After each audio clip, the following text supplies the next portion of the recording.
So, good morning. Good morning talaga. Anyway, di ba nakapajama pa ako?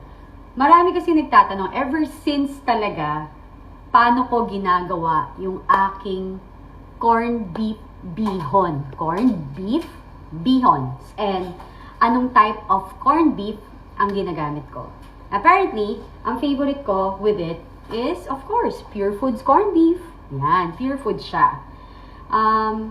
Kasi malasa siya. And whenever I cook my corned beef, hindi ako gumagamit po ng asin. Hindi talaga ako maasin. Kasi nga, di ba, ang salt is poison to the blood. Yan ang nagkakos ng cancer, sakit natin sa bato, kidney, and whatsoever. Okay. And siya yung nagkakos din ng ating water retention. Anyway, so I use, yan, organic dark soy sauce to color it a little bit. So, organic siya. And premium soy sauce made from non-GMO soybean, no MSG, no artificial flavors, or coloring. So, everything is organic for me. Para maganda ang balat, hindi tayo tumataba, hindi tayo magkakasakit. Kasi, what we put inside our mouth, ang pumasok sa ating gut or tiyan, yun, madalas yun ang naging cause ng sakit natin. Kahit na tataka tayo, ba't ang healthy ng living natin, nag-exercise tayo. Pero kung ang kinakain natin, hindi maayos. Nagkakos yun ng problema sa ating health. Anyway, so let's start. Hindi rin ako gumagamit ng cooking oil. So, water lang ang ginagamit ko, basically. So, ngayon, let's start to cook. Initin natin. Pengi ako ng kutsara dyan. Na ano lang. Yan. So, eto. I'm using kasi yung stone yung pan na to, healthy to. Ang tawag dito is stone line pan. So, healthy po siya na pan. Medyo pricey pero 'di ba health is wealth. So, madalas if you can mag-ipon po tayo, importante rin yung pan na ginagamit natin kasi nagko-cause din siya ng ating mga sakit. Explain ko yan in my mga videos sa mga susunod, no. So, ngayon, ang gagawin natin, ilagay na natin yung corned beef. Hulog lang ito lahat. Sobrang bilis. Pati yung bihon. Pero yung bihon nyo, ibabad nyo muna sa water. Okay? Ay. Ayan. Yung exhaust ko hindi pa naka-open kasi. So, ayan. So, lagay natin dyan. Then, dyan yung electric fan, tapat mo dito para mawala yung amoy ng bahay. Ayoko kasi bahay ko kahit nagluluto, ayoko may amoy. May amoy. Anyway, so yan. Kasi masarap to, tapos tinatago lang ho namin to sa ref. Pero dapat ubusin nyo to. Hanggang bukas lang, huwag yung patagalin. Kasi yung bacteria rin sa pansit, parang kanin yan. Ang nag-grow siya based on the temperature. Temperature, diba? Humidity. Yan.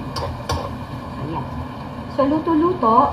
Hintayin natin siyang maggagaganyan. Isasabay na po natin yung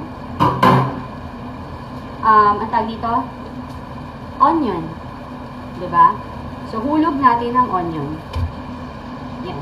May ano rin siya. Alam mo, meron din na hindi mo dapat niluluto ng matagal yung onion mo tsaka yung iyong kamatis kasi yung acidity neto masama din for us. So, timing lang dapat lahat ang gagawin mo. Depende dun sa lulutuin mo. Ano yung sandok neto? Yan. Yung isa. Okay. Yan. So, haluin natin. So, hindi ko pa siya nilalagyan ng water. Kasi gusto ko mag-sit yung flavor. Diba? Muna. Before anything. Yan. So, ayan. Nakikita nyo, diba? Then, ilalagay ko yung aking paminta. Pamenta. Yung mga tawag nila doon sa mga lalaking closet na nagtatago. Kunwari lalaki, pero pamen. So, tawag namin paminta. Sabi nga ni Senator Marcoleta, mala-seasoning, may karagdagang timpla. O, diba? Grabe yung yung issue dyan sa China and everything, minamalign si Senator Marcoleta, ibang level. 'Di ba? Ang mama, tinuturuan lang tayong lumaban ng naayos sa batas, nang hindi tayo mapaya sa pangdaigdigan na laban na legal. Yung iba, ayaw aminin na tayo ay may pagkukulang sa ating dokumento, imbis na magkaisa, pinipilit or kinukonsinti yung kamalian ng iba. Which is so wrong. Nakakahiya ang ating gobyerno. Okay, now, I put na the pepper and everything. I will put the water. I use hot water eh. Yan. Yan. So, paglagay ko ng hot water, yan. Diba? Lagay ang hot water.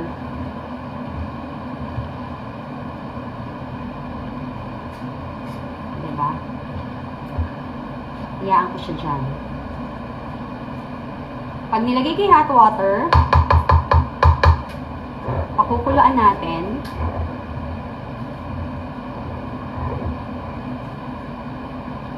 Ilalagay ko na yung titimpla ko ng mix of these two soy sauce.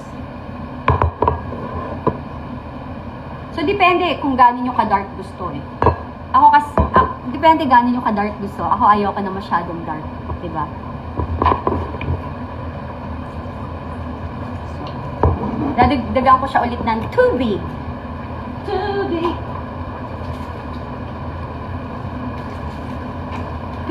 Tubig. Asan na yung tubig? Dagdagan natin ng tubig.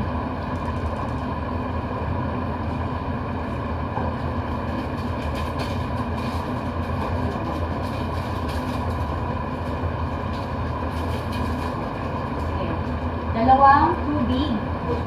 Oo. Tubig. Nasaan yung Yan. Wait lang. Ang tagal kong nawala. Ang tagal.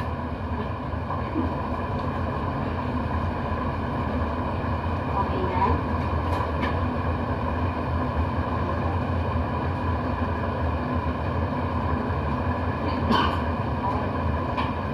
Sandali lang, mga madam. Diba? Nalagay tayo ng tubig at water. Ubusan ako ng tubig na hot water. Ayan. So, uulog ko na siya. Tubig ulit kasi, aray, ang init. Init pala. Ayun. Ang G-net. Anyway, so eto na, 'di ba? Nakatimpla na 'to ng may soy sauce na siya, tas water siya. Ngayon, ilalagay ko na ang aking pansit. So basically, makikita nyo, yan. Madami akong gagawin kasi may padadalan ako mga friends. Yan. O, yan. Hulog na natin. Kita nyo may tubig. Hindi na drain dyan. I-drain na natin. Eto muna. Eto, to. Drain. Pero kailangan ko rin naman yung water. So, we wash naman din also our bihon before we diba? Hindi naman to yung gagawin mo lang. So, I use this yung pasta na whisk. So, pag ginanyan mo na siya, ayan. Basically, ganyan. Lulutuin mo siya sa water. 'Di ba? Pagluto mo dyan, so I grate my I grate my carrots. After this, yan, ganito siya. Pag naluto na yung bihon, paluto na, ilihulog yun na ang repolyo. Then, ang carrots.